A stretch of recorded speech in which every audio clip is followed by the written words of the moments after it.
Greetings, Exile. Are you tired of playing all these OP melee builds this league?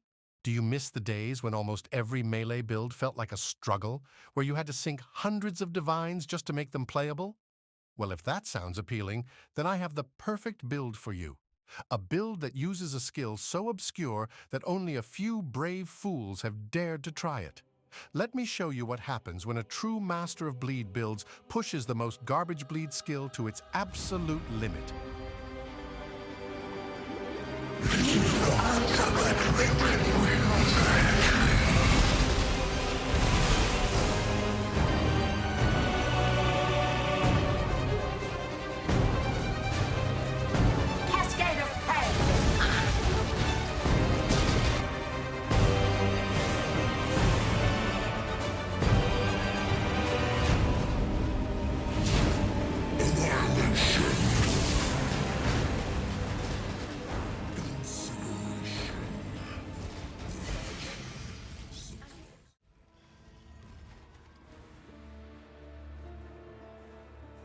Blade Trap of Laceration is a transfigured version of Blade Trap.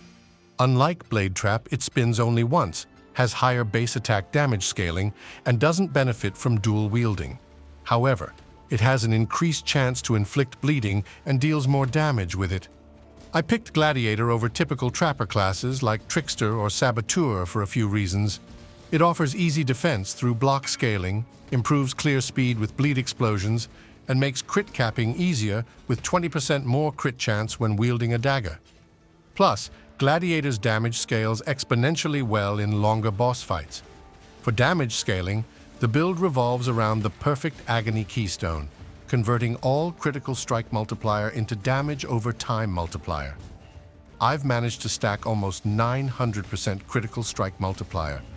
Since we have 100% crit chance, we also use the new Rupture Gem to deal damage faster. Additionally, this league introduced a very special runic enchant, which can only be applied to daggers, providing a 20% chance to deal 100% more damage with bleeding, sometimes doubling our damage. With 50% chance to aggravate bleeding from the cornered prey wheel, 30% from gloves, and 20% from vulnerability curse supported by enhance, I have a 100% chance to aggravate bleeding to deal 200% more bleed damage. The build uses the Sunblast unique belt to throw 2 additional traps, reducing trap duration to 1 second with a 75% reduction. These extra traps enhance clear speed with bleed explosions, inflict 3 rupture stacks per throw, and ensure we aggravate bleeding with multiple hits for more damage, as we cannot aggravate bleed with the same hit which inflicts it.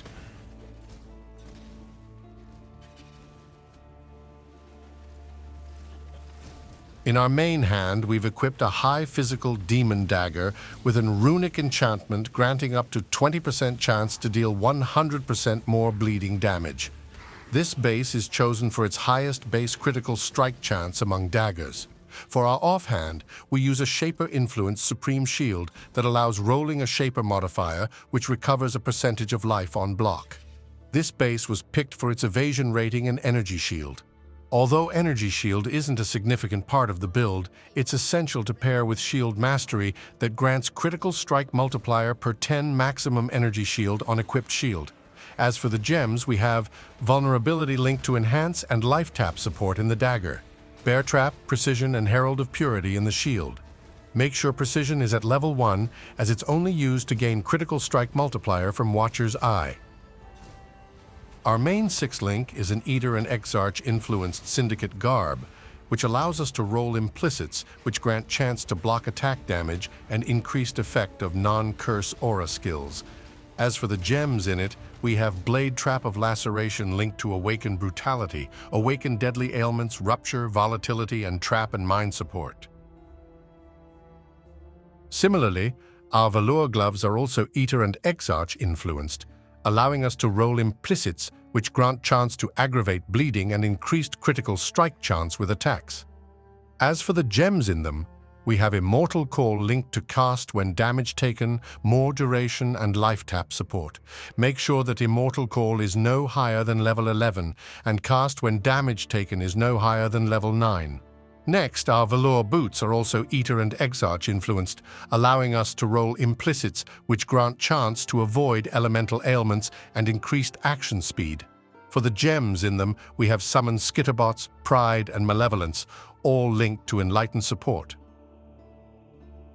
Lastly, our majestic pelt helmet is also Eater and Exarch influenced, allowing us to roll implicits that grant reduced mana cost of attack skills and increased mana reservation efficiency of skills. For the gems in it, we have Flame Dash and Enduring Cry, both linked to Second Wind and Life Tap support.